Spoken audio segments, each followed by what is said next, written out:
Alice in Borderland is one of the series that caused a before and after on the Netflix platform. This Japanese series managed to get fans mesmerized with the story. Although as many know, the Squid Game was the series of this type of stories that managed to open the door on that platform, but we have to recognize that Alice in Borderland was released before the Squid Game. So we are practically talking about the first series of the Netflix platform, which gave the beginning of what we know today as Deadly Game stories and series. But what if I told you that probably everything that has happened is part of a virtual reality experiment? What if I can show you details and clues that will make you see this story from another point of view? This incredible story has many unanswered questions, but we can be led by some clues and details in all the chapters. Then little by little we can come to our own conclusions of what is really going on in this series. Who are the ones behind these games, and actually what could happen at the end of this whole story? Today I want to talk about Alice in Borderland. It never really existed. It's all a game. But first, don't forget to subscribe to our channel and turn on the notification bell so you'll be among the first to see our content.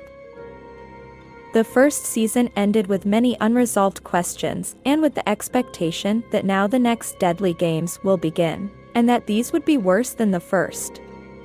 We saw how at the end of the first season the survivors arrived at the command center where there were countless dead people. All of them apparently died exactly like the others, but it makes us think that they were probably also players of the game. This would be one of the theories, but personally I don't think they are players, because in one of the images we can see how these people enjoyed watching what was happening, and apparently they were part of the game too.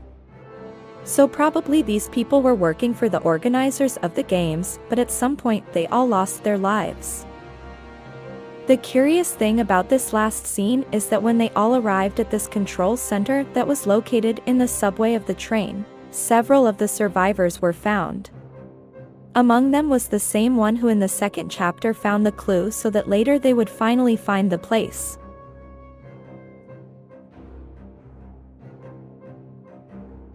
Once everyone is in the place, the televisions turn on and a woman named Mira appears on the screens. This woman had already appeared, but maybe you never realized it. She was part of the executive team of the beach. Basically here we realized that she was in charge of all the games, or apparently one of the official leaders of the Deadly Games. When she shows up she wishes them congratulations and tells them that now more amazing and deadly games are coming. Now will come the rest of the cards that had not appeared before. So from that detail we know that what awaits us in the second season is something much stronger and shocking than what we saw in the first season. But there is a very interesting theory that could explain a lot of things.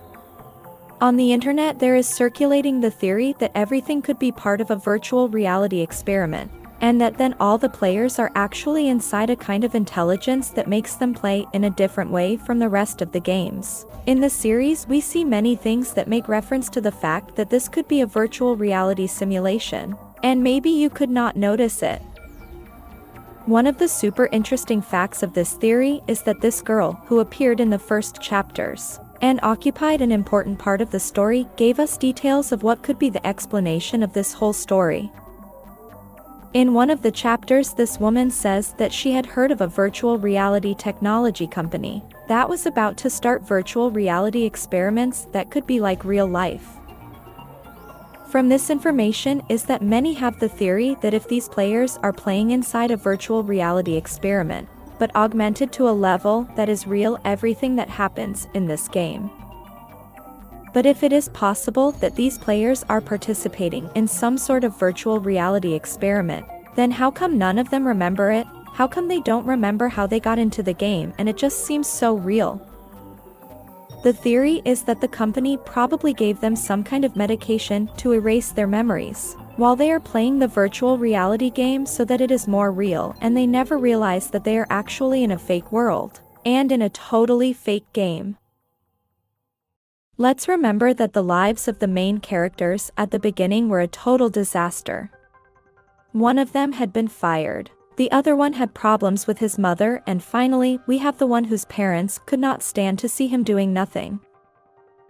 So we have here a type of personality that could be the right ones to play, or submit to experiments of this type in order to earn some extra money.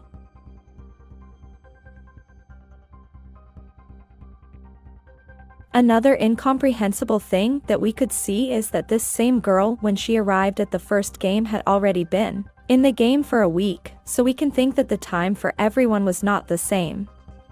Some were long before the protagonists arrived in the game. So not everyone arrived at the same time, which could explain that there are many people who are participating in the virtual reality game and that they are being added day by day.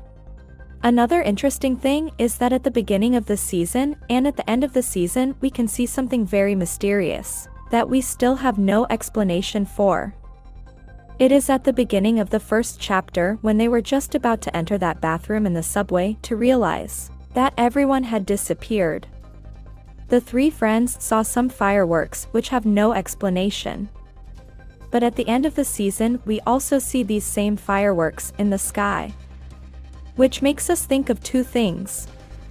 One of the possible theories is that this is like a sign of the same game, or that it could also be that in those moments they were watching the end but of another team of survivors. After all, we already know that there were many more like them and that they didn't all start at the same time. So we are very anxious for the second season to give us the answers we want so we can understand this whole story. We know that many years have passed since the first season and that now the production has much more budget and much more time to work on their concepts, so we know that it will not disappoint the fans.